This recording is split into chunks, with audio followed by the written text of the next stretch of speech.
Vamos a dar inicio a esta segunda mesa, que girará en torno a un caso. Para ello quisimos abrir el espacio para que la clínica no solo pudiera expresarse a través del trabajo que nosotros hacemos, sino en el quehacer de otros contextos, en los cuales no pocas veces irrumpe el cuerpo en la escucha. Así recibimos casos en una convocatoria abierta, de los cuales elegimos el caso de Bernardita, presentado hoy por el psicólogo Saúl Zúñiga. Y será comentado por Liliana Messina, coordinadora de nuestra unidad, por Hugo Rojas y por Matías Marchán. Damos entonces inicio a nuestra segunda mesa, análisis del caso Bernardita, que contará con la presentación y moderación de Luis Espejo. Él es psicólogo, titulado de esta casa de estudios, es candidato a magíster en psicología infanto-juvenil y participante de la unidad de psicosomática psicoanalítica. Así que un aplauso para dar inicio a esta presentación.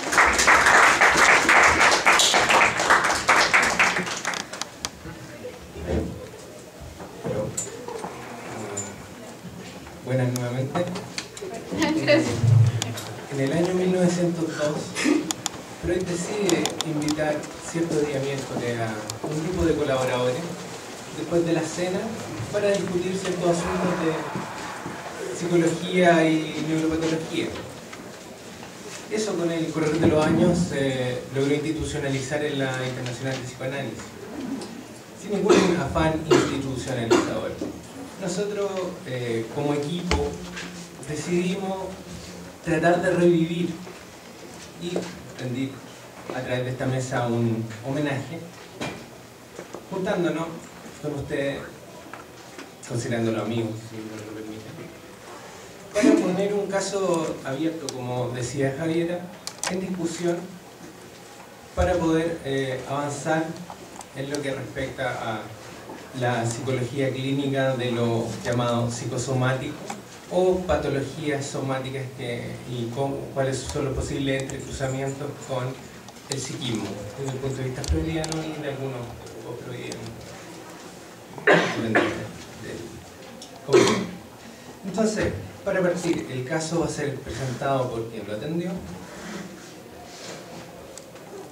Él es Saúl Zúñiga, psicólogo de la Universidad Católica, maestrante en Psicología Clínica del Instituto Chileno de Psicoanálisis.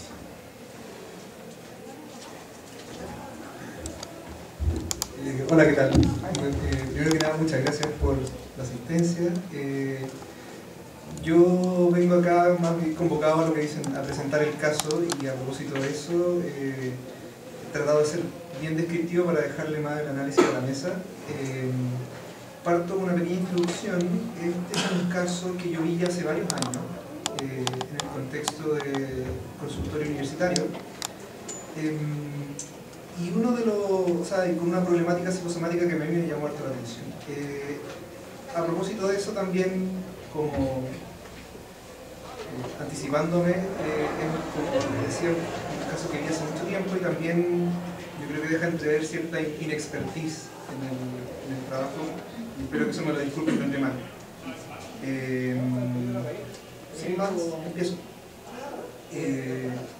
Consulta a Bernardita, una mujer de 54 años, de altura algo mayor al promedio y de presencia dominante.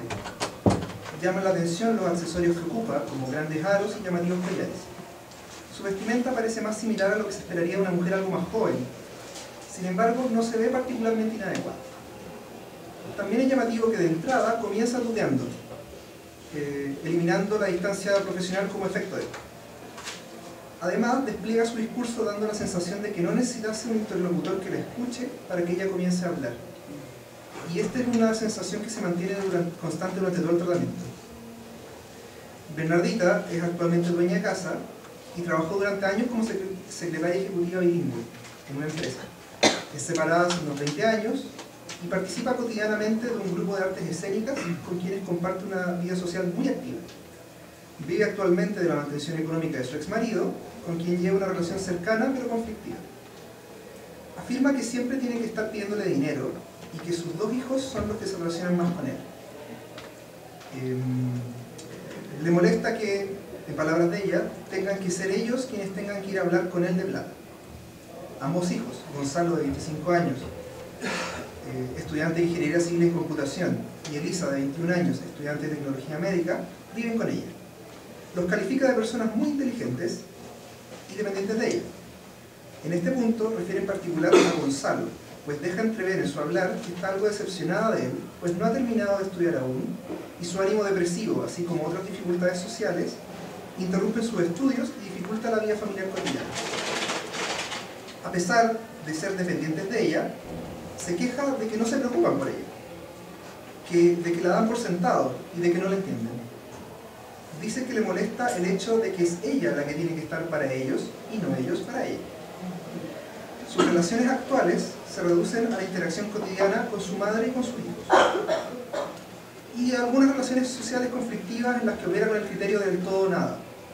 Dice, si me dicen algo, si me dicen que algo va a ser de una forma y luego cambia el plan a ser de otra, yo prefiero no ser parte de eso, salirme.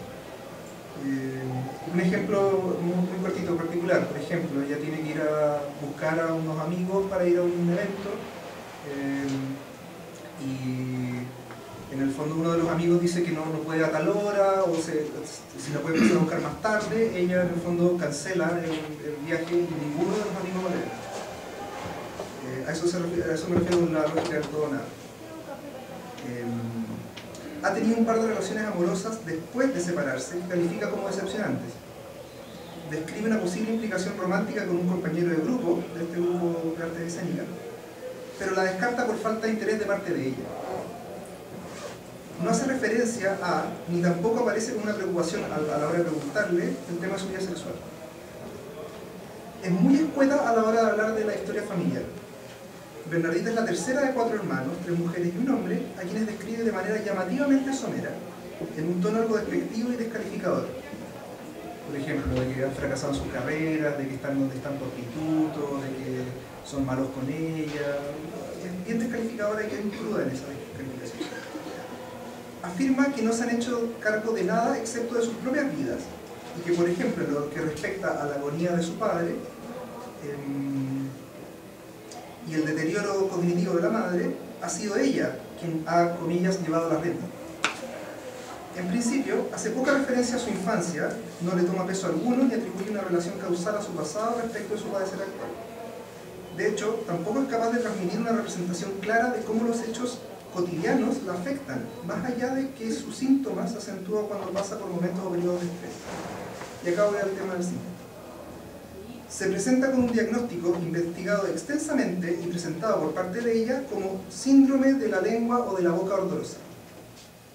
En tratamiento psiquiátrico poco constante desde hace al menos un año, tomando clonazepam primero y luego complementando con risperidona.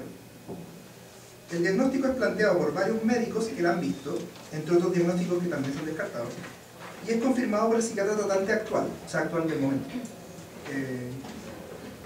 Quien no encuentra anemias, alergias, infecciones u otras causas evidentes de su malestar. Y desde ahí es que es derivada a psicoterapia, como no hemos logrado diagnosticar un gran de esto, así que psicoterapia.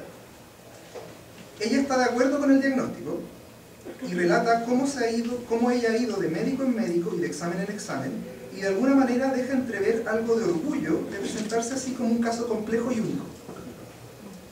Describe el síntoma como la sensación de tener ají en la boca picando todo el tiempo por intervalos durante el día, sabiendo que el ají no está ahí, ni poder hacer nada al respecto para solucionarlo. En términos de frecuencia, dice presentar esta sintomatología al menos una vez a la semana, dependiendo de los momentos de estrés y de enojo. O sea, por ejemplo, si tiene un momento de estrés, una pelea con los hijos, le viene este síntoma. Y, por ejemplo, claro, puede pasar una semana en la que no tiene el síntoma, pero al menos una vez a la semana. Y la intensidad de este malestar, provocado por el ardor en la lengua, la lleva en los momentos más críticos hasta a tener pensamientos suicidas. O sea, llega a ser tan invalidante que el otro me dice, bueno, a veces hasta pensaba en matarme para terminar con esto. esta sensación de ardor constante. Ubica el inicio del cuadro alrededor de 1 año y medio antes de la consulta que estoy relatando, más o menos en el tiempo en el que el padre de ella estaba muriendo con un cuadro de Alzheimer grave, prolongado y muy duro para la familia. Luego de la muerte de su padre, su madre de 82 años, quien estaba comenzando a desarrollar un cuadro de demencia, el que luego se va a confirmar que efectivamente también es Alzheimer, se muda a vivir con ellos. También comenta tener un trastorno obsesivo convulsivo, que llama harto la atención cuando lo dice, porque lo dice con mucha propiedad. Dice como, no, yo soy un trastorno obsesivo compulsivo. Y después de a poco andar de 1 minuto se corrige y dice, perdón, le tenía que decir compulsivo. Muy avergonzada, como una emoción muy distinta. Este último lo refiere como estar preocupada todo el día, especialmente pensando en la posibilidad de tener o que alguien más tenga una enfermedad muy grave. Más que nada la preocupación que la fantasía. Refiere que su condición no es tomada en cuenta por sus hijos, que la ven como una locura de ella, el tema del aborto. En una ocasión, al no sentirse apoyada, se va de la casa por 1 mes, deja a su hijo viviendo sola y se va a ir con la hermana. Es interesante porque el hijo le habla desde un paradigma más bien racional, cientificista, y la hija le habla desde el paradigma médico. O sea, médicamente esto no tiene mucho sentido, mamá, así que tienes que estar loco.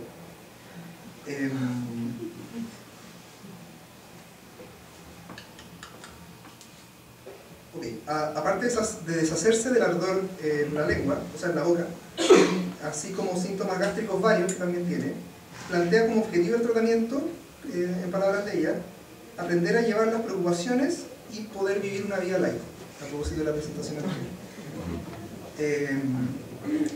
Logra, a medida que el tratamiento avanza, asociar que el ardor comienza cuando se siente más estresada, exigida y también sola, y que desaparece cuando tiene cosas que hacer y se distrae.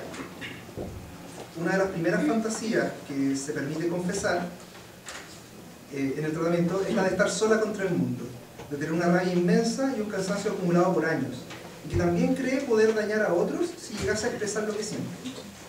Especialmente notoria es la tendencia a huir de las situaciones sociales antes de que ellas se tornen complicadas. Este es el discurso de ella al respecto. Dice, todo me enoja, elijo quedarme callada para no entrar en discusiones y es mejor así. Todos hablan sin saber nada, yo prefiero no entrar a discutir porque siempre terminas peleando. Yo sé que tengo razón en lo que pienso, así que no necesito discutirlo, si tal no lo voy a convencer de que está equivocado. Le es especialmente difícil confesar su rabia hacia su madre, en ese momento en particular, a quien se ha visto en alguna ocasión tratando de mala manera cuando está sola con ella en la casa. Dice textual, me molesta que esté ahí, que esté así de mal. Me cansa y eso me hace sentir culpable. Yo pensaba que iba a ser distinto, que alguna vez íbamos a ser partners. También comenta que mi mamá ahora es mi hija, me dice mamá y eso me enoja demasiado.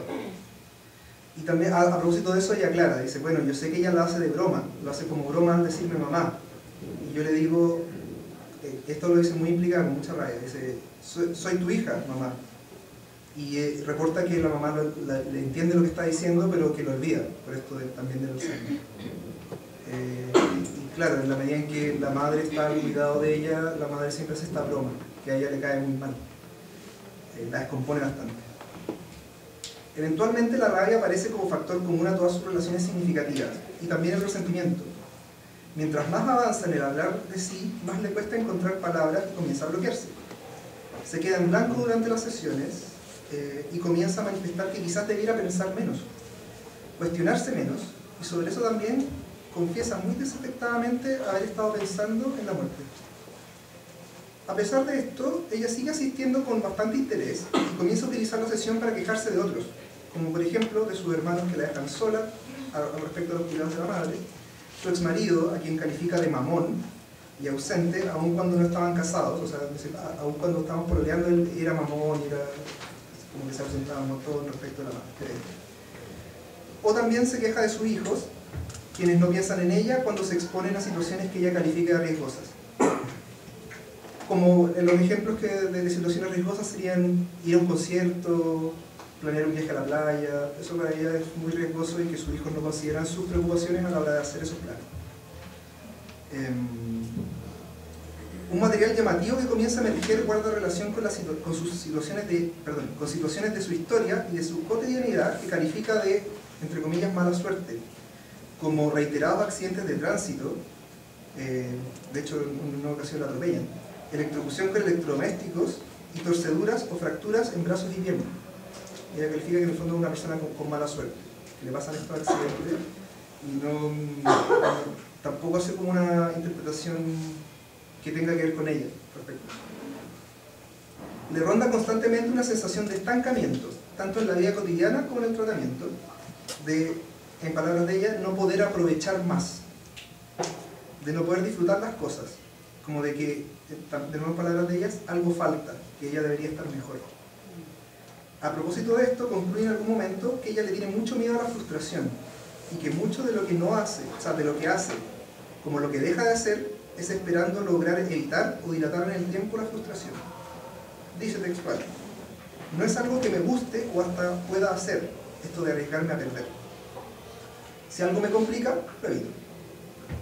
Logra llegar a referir una sensación de inseguridad que, por el tono de su voz y su gestualidad corporal, da la impresión de alojarse en un lugar muy íntimo y muy primario, como que se pone de una manera como si se ve más dependiente, se ve menos tosca en el trato conmigo, cuando habla de esto. Esto finalmente la lleva a hablar de las personas y situaciones que, en palabras de ella, me sacan de mi esquema, eso yo no lo tolero.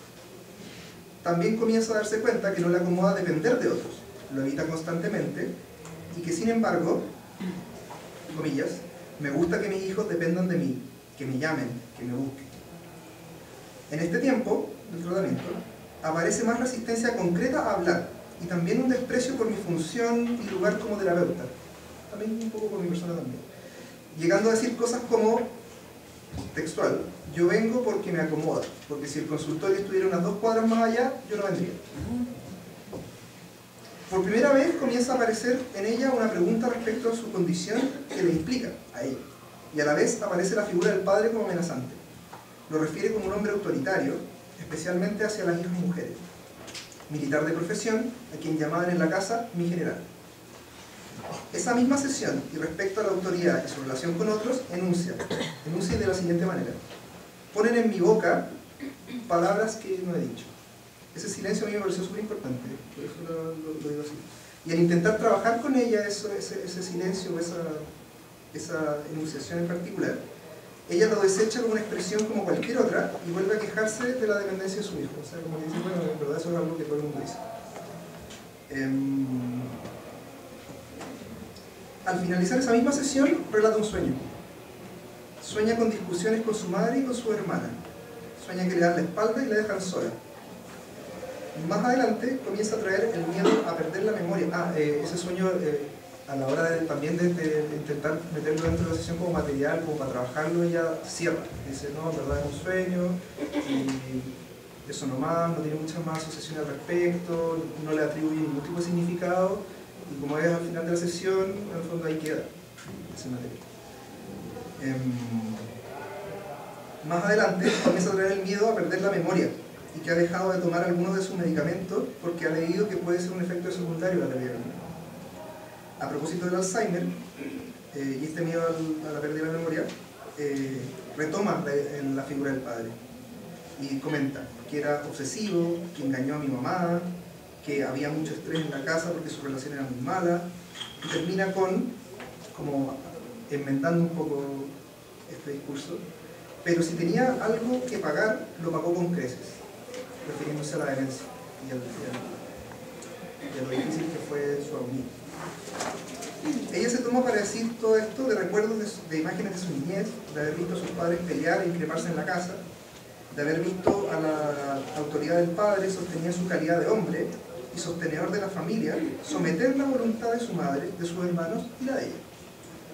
En la experiencia de haber pensado también durante largos trayectos de viajes en locomoción colectiva cómo sus padres hacían mala pareja y cómo ella jamás aceptaría un trato semejante de parte de otro hombre, de un hombre. Hace referencia a su sensación de impotencia para influir en los asuntos de los adultos desde su lugar de hija, amparándose en la explicación de que, en palabras de ella, eran otros tiempos. Se me aparece también, aquí en este punto a mí se me aparece la imagen de una niña silenciada, a quien le llega a doler físicamente aquello que históricamente no ha podido decir. Es desde aquí que aparece por primera vez en el tratamiento alguna posibilidad de ligar su historia con sus síntomas. Sin embargo, se nota una evidente dificultad asociativa al intentar referirse a las relaciones entre sus familiares.